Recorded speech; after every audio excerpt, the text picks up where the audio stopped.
नमस्कार स्वागत करुछि आज मुख्य गुरुत्वपूर्ण खबर को आपको एवं आम हस्तगत होता खबर रही पाणीपाग संपर्कित वर्षा संपर्कित एवं मौसुमी आगमन संपर्कित जानिबा केउं केउं स्थान को रही वर्षार संभावना एवं केबे ओडिशा को प्रवेश करुछि मौसुमी जानिबा से संपर्क में संपूर्ण विवरणी आज मुझे भिडियो प्रदान करी से आपण मैंने निश्चित भिडियोटी को प्रथम शेष पर्यंत देखिए। जब भिडियो भल लगे पाखे लाल बटन निश्चित सब्सक्राइब करेंगे और पाखे आसुवा बेल आइकन बजाइदेवे ऊपर आसुवा ऑल नोटिफिकेशन क्लिक करने को भूलें जहाँफल एभली भिडियो सर्वप्रथम आपण निकट पहुंच पार। तेज आसतु जाना आज पाणीपाग संपर्कित विशेष गुरुत्वपूर्ण सूचना। आसंता 19 तारिख सुधा दक्षिण पश्चिम मौसुमी वायु अंडमान छुईब। दक्षिण अंडमान सागर निकोबर द्वीपपुंज और दक्षिण पूर्व बंगोपसागर को मौसुमी वायु अग्रसर होगाकू एवं पाग अनुकूल रही भारतीय पाणीपाग विभाग पक्षर सूचना प्रदान कर गत वर्ष यही समय उपरोक्त अंचल को दक्षिण पश्चिम मौसुमी वायु अग्रसर होता। तेबे 7 दिन विलंब अर्थात जून 8 रे भारतर मुख्य भूखंड केरल उपकूल को प्रवेश करथिला। ओडिशा को पाखापाखि 10 दिन विलंब अर्थात जून 22 बेल को पहुंचीला।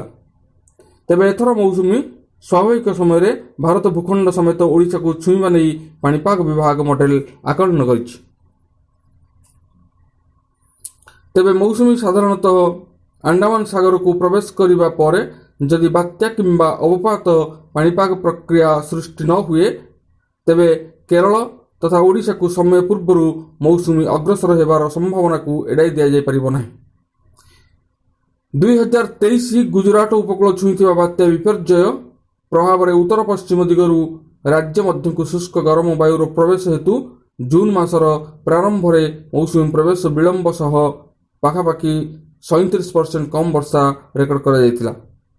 12 दिन ग्रीष्म प्रभाव अनुभूत होइतिला।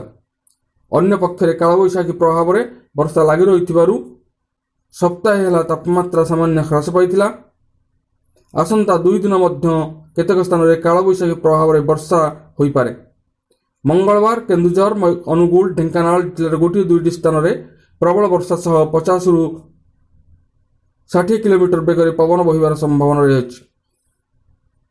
यह व्यतीत राज्यर अन्य जिला गुड़िकर घंटा प्रति 30 ରୁ 40 किलोमीटर बेगर पवन सह बिजुली घड़घड़ी जनित वर्षा होबार संभावना रही।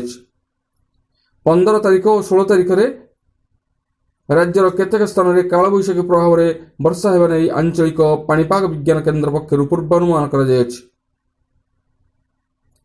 पागरे परिवर्तन आसवा सह तापमात्रा 3 ରୁ 4 डिग्री पर्यंत वृद्धि पाइबार संभावना रही। गत 32 घंटे राज्यर विभिन्न स्थान में हालुका मध्यम धरण वर्षा होइछि। अनुगुल सर्वाधिक 68 मिलीमीटर वर्षा होइतिबा रेकर्ड करा जायछि।